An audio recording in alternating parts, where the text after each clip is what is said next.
Vamos abrir a Bíblia em Tiago. Tiago, capítulo 1. Semana passada, falei sobre esse texto, Tiago, capítulo 1. Comecei lá do começo, falando sobre as tentações e as provações. Hoje nós vamos avançar mais um pouquinho sobre esse assunto, até porque o tempo que nós estamos vivendo hoje é hoje é domingo de carnaval, né? O povo está aí se entregando às tentações, não está caindo em tentação, o povo está se jogando na tentação hoje, né? Está indo para os blocos, está indo, já teve confusão em Niterói, não sei se vocês souberam essa semana, ali na Amaral Peixoto, teve uma banda lá que foi tocar, dessas aí, carnavalescas, e terminou em corre-corre, terminou em gente correndo, gente ferida, foi uma loucura. Carnaval é uma época em que tudo de ruim está solto, então nós temos que ter muito cuidado. Mas muitos vão, como eu disse ainda agora, não cair em tentações, vão se jogar na tentação, vou me jogar, vou para o carnaval, e a gente sabe que nada de bom vem disso. No versículo 12, nós vamos do 12 ao 16, estou na NVT.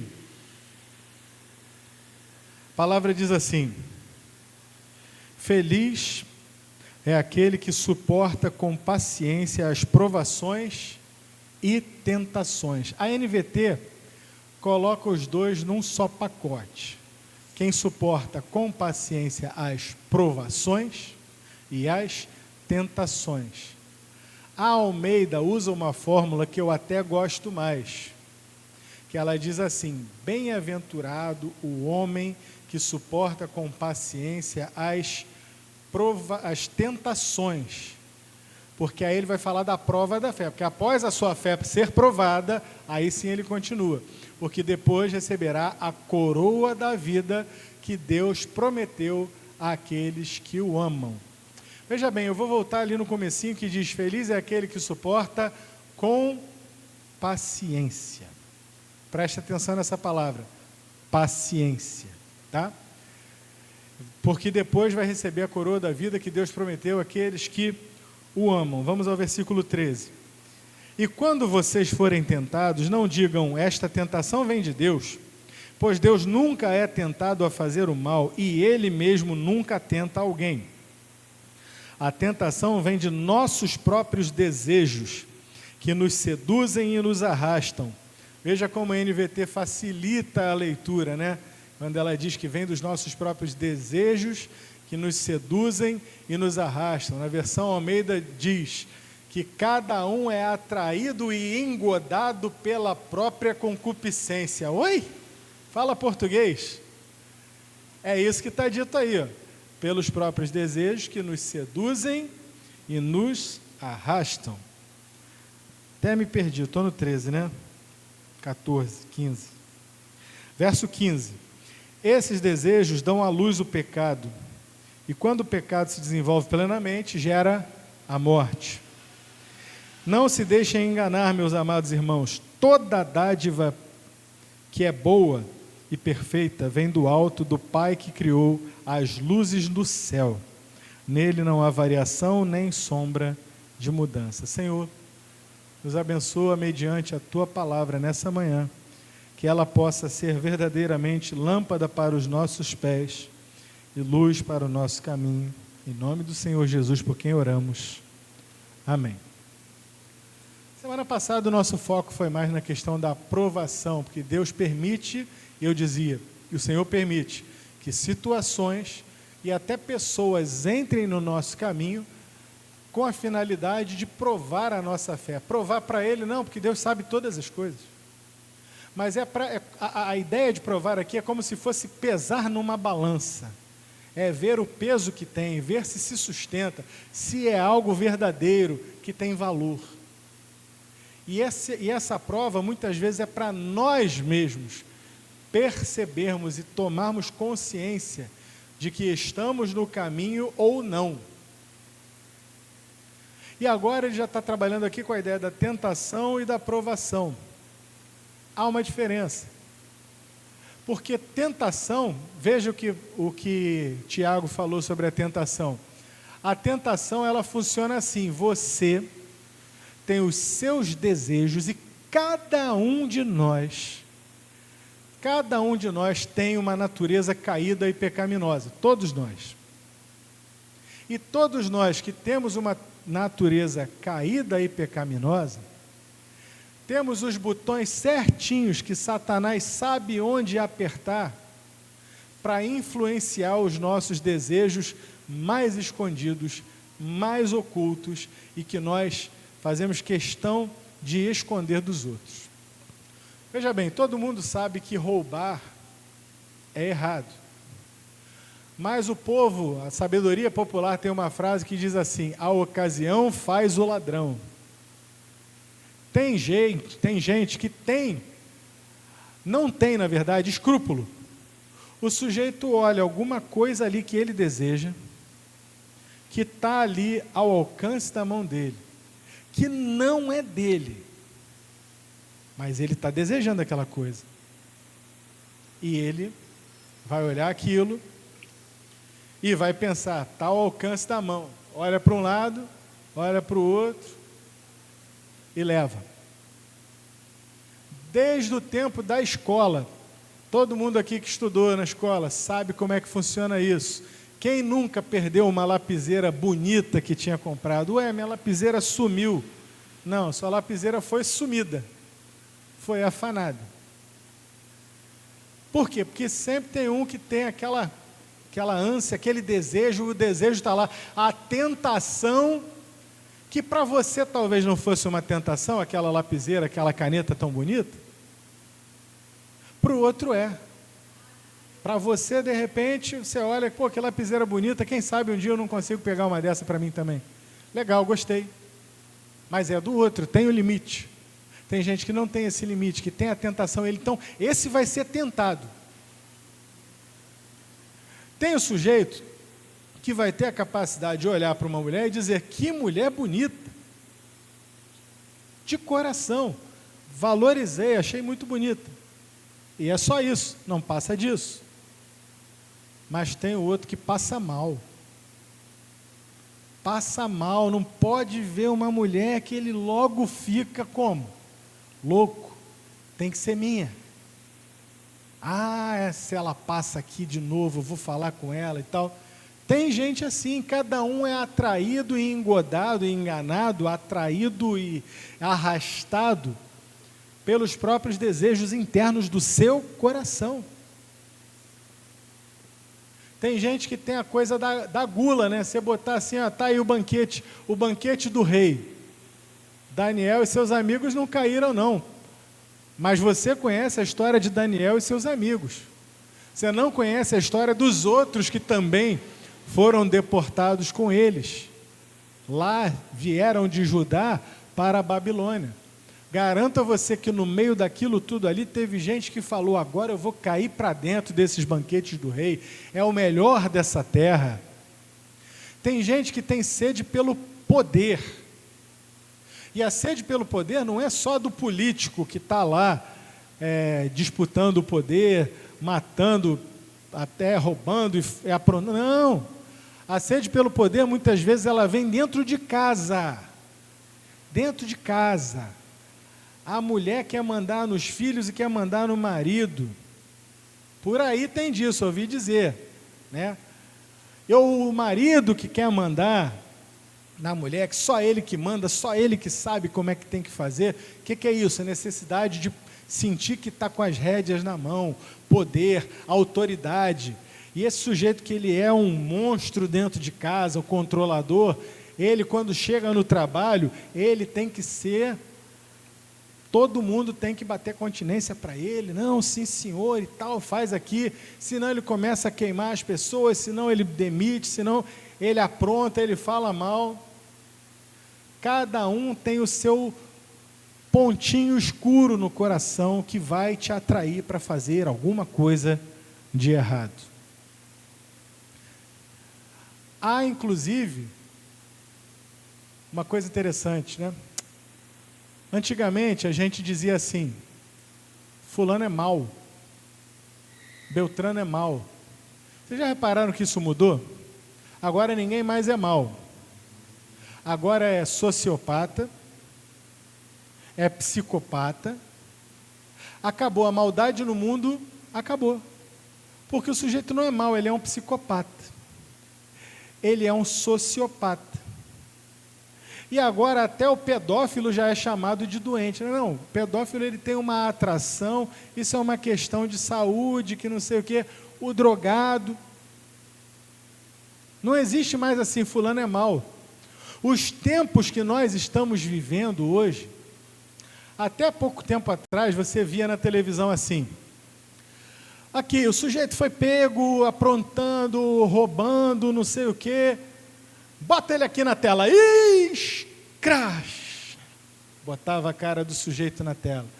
Lembra disso? Acabou. Hoje mesmo eu fui ler uma notícia sobre um sujeito que foi preso aqui em Niterói, com uma roupinha de carnaval. Qual era a roupa dele de carnaval? Acredite, aquela roupinha de presidiário com o número 171. E estava dando tiro de pistola na rua, prenderam o sujeito. E no jornal, qual é a foto que vem? Do pescoço para baixo, não mostra mais o rosto. Os jornais não mostram mais o rosto. O jornal agora diz assim: homem é morto pela polícia em tal lugar. Veja bem, homem é morto pela polícia. O que a televisão, o que o jornal está comunicando? Que a polícia matou um homem. Aí você vai ler a notícia. O sujeito estava assaltando um ônibus, ou estava tentando atacar uma mulher, o homem em questão estava armado, de fuzil, era um bandido. Mas agora, não diz mais assaltante, traficante, homem. É morto pela polícia. A polícia continua sendo polícia, mas a vítima da polícia é homem. Porque o mal não existe mais. Tudo isso aí foi sendo diluído na nossa cultura. Então, cada vez mais o homem vai se achar cada vez menos mau. Os irmãos estão acompanhando? A Bíblia fala que existe uma coisa chamada tentação. E ela acabou de mostrar que a tentação ela entra pela porta dos desejos que militam, que lutam na nossa carne. A tentação é para fazer sempre o mal. Mas não. A mulher era bonita, ela passou, e o homem, não o estuprador, resolveu que ia ter conjunção com ela. É assim agora? O sujeito chega, mete 3 balaços de fuzil no carro da polícia, a polícia é revida e ele morre. Vítima da sociedade, homem é morto a tiros pela polícia. Olha que sociedade doente é essa em que nós estamos vivendo hoje. Mas tudo isso está relatado na Bíblia. Vou reler. A tentação vem de nossos próprios desejos, que nos seduzem e nos arrastam. Arrastam. Vamos trazer um exemplo bastante prático aqui na nossa sociedade hoje. Você está criando seu filho numa comunidade. E ali naquela comunidade, como em todo lugar, tanto na comunidade como na praia de Caraí, você vai ter gente muito boa e gente não tão boa assim. Qualquer lugar é assim. Mas eu estou usando o exemplo da comunidade porque tem uma coisa que eu quero usar na comunidade, que é o poder paralelo. Você está criando seu filho para ser estudante, estudioso, para se formar, para ter uma carreira, para ter um emprego. Naquela mesma comunidade, tem um garoto, ou 2, ou 3, da mesma idade dele, que foram criados com ele, que foram para a creche com ele, mas que agora que ele já tem uma certa idade, uns 12, 13 anos, ele está começando a pensar em namorar, está começando a pensar em menina, está começando a pensar em alguma coisa. E ele sabe que ele não tem dinheiro porque ele depende de você, pai, de você, mãe. E ele vê os coleguinhas que foram criados com ele, que iam para a creche com ele, com dinheiro no bolso, com R$ 500 por semana, às vezes mais, andando com arma na cintura, que é uma posição de status, de poder na comunidade. Tem garoto que vai olhar para aquilo e vai se sentir tentado. Eu também quero isso para mim. Outros não. Todos eles sabem que podem ter vida curta se entrarem, mas ninguém entra inocente. Todo mundo entra porque foi atraído pelo próprio desejo de se exibir, de se mostrar, de ter dinheiro, de estar, pai, eu não quero ficar pedindo dinheiro para o senhor para comprar um tênis, não. Eu vou lá e compro o tênis, ou tomo de algum playboy, ou alguma coisa assim. É assim que acontece ou o pastor está divagando, estou viajando? Não é assim que acontece? É a tentação. A tentação está aí para todo mundo. Agora, o que a Bíblia falou? O que nós começamos no versículo 12? A Bíblia diz que feliz é aquele homem e também a mulher, evidentemente, que segura, que consegue suportar com paciência. Lembra que eu falei que eu ia prestar atenção nessa palavra com vocês? Com paciência as provações e tentações. Na Almeida diz, bem-aventurado o varão que suporta com paciência as tentações, porque após receber a prova da sua fé, após vencer essa prova, receberá a coroa da vida. Então, o que esse versículo nos ensina? Só esse versículo. Primeiro, ele nos ensina que há um caminho para a felicidade. E o caminho para a felicidade não é a gratificação imediata. Satanás bota numa bandeja, quer? Qual é o teu desejo? É pegar. Toma, filho, vai com tudo, é teu, pode pegar. A felicidade não está no pegar, no ter, no receber naquele momento, mas está em suportar essa tentação com paciência. Você já parou para pensar na palavra paciência? Eu vou dizer mais uma vez o que eu já disse aqui milhares de vezes, só para relembrar. Paciência, você pode pesquisar, a etimologia, a origem da palavra paciência vem do latim pati. E esta palavra, ela significa duas coisas ao mesmo tempo. Significa sofrer, ou seja, quem tem que ter paciência está sofrendo. A gente não sofre quando tem que ter paciência com alguma coisa. Mas ao mesmo tempo que você sofre, você também resiste. É sofrer e resistir. Isso é paciência, a definição de paciência. É ao mesmo tempo sofrer, mas resistir ao que está sofrendo. Por isso que o médico não tem cliente, o médico tem paciente, porque o cliente do médico ele está sofrendo e resistindo até ficar bom. O dentista, nem te falo do dentista, né? Paciente, porque sofre. O Elton, nosso, como é que é, Elton? Nosso fisioterapeuta residente aqui também, ele tem paciente. Teus pacientes sofrem, Elton? Fica em pé agora, ai, o ciático, vamos esticar, tem que fazer o exercício. Sofre, não sofre? Mas no fim, dá tudo certo. Da mesma forma, a palavra diz que nós temos que suportar as provações, as tentações, com paciência, ou seja, é saber que você não vai ter a gratificação que você tanto quer. O teu desejo é ter aquela gratificação ali, na hora. Eu quero agora. Menino começa a namorar com a menina. Tempo bom que os meninos namoravam com menina.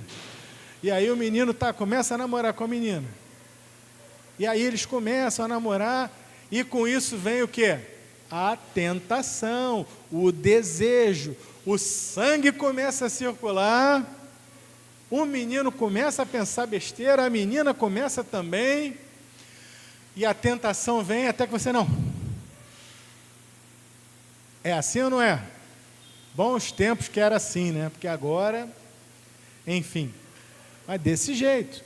Então é preciso saber que há uma tentação e que nós precisamos resistir. Essa questão mesmo do namoro é uma verdade absoluta, porque o plano de Deus para nós, diz a palavra de Deus, é que se não podem se conter, que se casem, porque é melhor se casar do que ficar abrasado, né, de desejo. Mas o povo está partindo direto para, infelizmente, para os finalmente. O que está acontecendo com isso hoje? Olha a sociedade que nós estamos construindo. Uma sociedade em que o sujeito começa a namorar com a menina, aí insiste, consegue. E aí começa a ter um namoro que não é santo.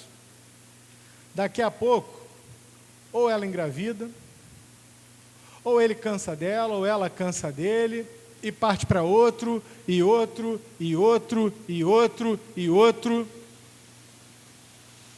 E é desse jeito que as coisas estão ficando. Não se sujeitaram com paciência a suportar as provações e tentações. A provação, a tentação, ela tem que ser suportada para o nosso bem, para a nossa felicidade, diz a palavra de Deus. Por quê? Porque, olha o resultado, porque depois receberá a coroa da vida que Deus prometeu àqueles que o amam. Quem é o maior exemplo que nós temos nessa vida? O Senhor Jesus. Ele foi tentado, meus irmãos? Foi. E ele foi tentado por um profissional do ramo, hein? Profissional. O chefão, chegou e fez a tentação. Mas ele fez a tentação de Jesus de maneira brilhante, de maneira perfeita, no ato do momento perfeito. Porque Jesus, diz a Bíblia, ele foi batizado por João. Ao ser batizado, ele foi levado pelo Espírito a regiões desertas e ali ficou por 40 dias jejuando. E ao fim desses 40 dias, pastor, Jesus passou 40 dias sem comer e sem beber? Não, meu irmão, fique tranquilo, porque Jesus não passou 40 dias no deserto sem comer e sem beber. Por quê? Porque a Bíblia diz que ele jejuou, ou seja, foi algo que ele fez de seu próprio desejo. Ele quis se dedicar ao jejum. O que significa? Como funciona o jejum bíblico, que ainda é praticado hoje pelos judeus e também é praticado no Ramadã pelos árabes. O jejum começa ao alvorecer do dia e termina ao fim do dia, quando o sol se põe. Então o sujeito come durante a noite. Anoiteceu, ele pode comer. Jesus não estava num deserto de areia seca, tipo o Saara, estava numa região deserta. Nesta região deserta tinha água, tanto que João Batista batizou o próprio Senhor Jesus na região deserta, no deserto. Em inglês isso fica mais claro, porque no inglês tem uma palavra para deserto que é desert, e tem uma palavra que é wilderness, a região vazia, onde não tem ninguém, a região remota, entendeu? Marilene já está ali dando ok, teacher? Ok, thank you so much. Então veja, era uma região deserta, mas provavelmente o Senhor Jesus tinha ali acesso à água e algum tipo de alimento. Pastor, alimento no deserto? João Batista morava no deserto, se alimentava de gafanhoto e mel silvestre. Por que não Jesus? Fica com essa ideia, tá? Jesus teve o que se alimentar e por isso ele passou 40 dias jejuando. E como é que termina essa história? E ao fim dos 40 dias teve fome. Pronto. Quando o texto diz que Jesus teve fome, é uma fome visceral. A gordura do corpo dele tinha se esvaído nesses 40 dias. Ele tinha provavelmente algum alimento, mas ele não tinha o suficiente para se manter esse período tão longo assim e não ter fome. Quando ele teve fome, quando a fome veio com força, aquela fome que te faz se jogar até na comida, aí Satanás falou, agora é minha hora. Se tu és o Filho de Deus, transforma essas pedras em pães. Covarde, ele veio na jugular, veio para pegar, para matar mesmo. Oferecendo pão. Olha aqui, você é o Filho de Deus. Se você é o Filho de Deus, como é que a gente chama isso na questão lógica? Silogismo. Silogismo, premissa maior, conclusão. Se tu és o Filho de Deus, premissa maior. Tem aqui algumas pedras, premissa menor. Conclusão, você pode fazer pão a partir dessas pedras. É lógico que você pode. Então, se você é o Filho de Deus, transforme essas pedras em pães. Jesus diz não, porque está escrito. E depois seguem-se outras duas tentações. Jesus suportou a tentação. E lemos um texto na semana passada que nos mostra que o Senhor Jesus suportou tudo, suportou as contradições dos pecadores. Por quê? Porque ele estava com os seus olhos postos naquilo que viria depois. Os olhos de Jesus não estavam prontos ali, colocados na pronta gratificação, mas no plano de Deus. E nós, diz aqui o versículo 12, também temos que estar olhando para a promessa, que é a coroa da vida. Precisamos suportar a provação e a tentação. Você vai ser tentado hoje a ligar a televisão, passou de canal, você passou lá, está passando o carnaval. Você vai ser tentado, vou ficar só um minutinho. E olha só quem está ali, meu artista preferido, minha artista. Vai atrás disso não, meu irmão. Vai atrás disso não. Resista à tentação. Resista também às provações. Para quê? Para que a gente possa herdar a coroa da vida. E o verso 13, quando forem tentados, não digam, essa tentação vem de Deus, pois Deus nunca é tentado a fazer o mal e Ele mesmo nunca tenta alguém. Duas coisas estão aparecendo aí nesse texto que devem ser comentadas. Primeiro, Deus não é mau, nele não há mal, não há trevas nenhuma, isso diz lá em 1 João. Portanto, ele não tenta ninguém. Quem tenta para o mal, porque a tentação vai te levar sempre para fazer o mal, é Satanás, ele é o tentador. E Deus não pode ser tentado a fazer o mal. Deus conhece a luz e conhece as trevas, mas nele mesmo não há treva alguma, ele é puro, ele é santo. Aquilo que a gente na teologia vai chamar de atributos de Deus, o maior atributo de Deus, Deus é santo.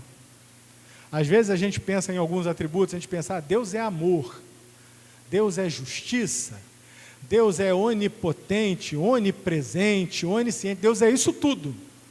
Mas acima de tudo isso, o atributo principal de Deus, ele é santo. E o que é que ele diz para nós? Que nós devemos ser santos, sede santos como eu sou santo. E a própria Bíblia vai dizer também que nós temos que buscar todo dia, deixar o pecado e procurar a santificação, sem a qual o quê?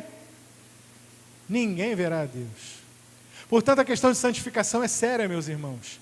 E a tentação, e resistir à tentação com paciência, e resistir à provação com paciência, importa em trabalhar a nossa santificação. Os irmãos creem nisso? Porque os desejos, a tentação, ela vem, e quando você bota a mão naquilo que não te pertence, naquilo que vai te levar para o mal, como fez Eva, olha o que vai dizer, a tentação, esses desejos dão à luz o pecado, e quando o pecado se desenvolve plenamente, gera a morte. Eu não sei se os irmãos repararam, mas tem um paralelo aqui. O versículo 12 vai falar da coroa do quê? Da vida. Já o versículo 15 vai falar da morte. Colocando em paralelo o versículo 12 com o versículo 15, você vai encontrar o seguinte: quem resiste à tentação e passa pela provação, vai ser aprovado na sua fé e vai alcançar e vai receber de Deus a coroa da vida. Mas quem cai na tentação, a ela se entrega e cai de cabeça, vai dar à luz o pecado E o pecado vai gerar em você não a vida que você almeja, mas a morte. E a morte aqui é a morte eterna, é separação de Deus. Não se deixe enganar, verso 16, meus amados irmãos, toda dádiva que é boa e perfeita, ou na versão Almeida diz, todo dom perfeito, vem do alto, do Pai que criou as luzes do céu. Nele não há variação nem sombra de mudança. O que isso quer dizer? Quer dizer que o padrão foi colocado. E o padrão que está colocado é o padrão da reta medida, da reta justiça de Deus.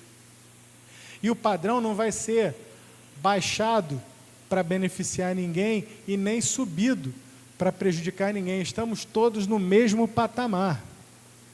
Quem resistir à tentação, quem conseguir continuar servindo ao Senhor, andando com Deus e resistindo às tentações e às provações, alcançará, receberá dele a coroa da vida. Mas quem não tiver esse cuidado, quem não buscar a santificação, infelizmente, já está condenado. Para encerrar, eu vou pedir para a irmã botar lá em 1 Coríntios 10, só um último ponto aqui sobre a tentação. 1 Coríntios capítulo 10, versículo 12 e 13. Já vimos que a tentação não vem de Deus. Já vimos que Deus não tenta ninguém.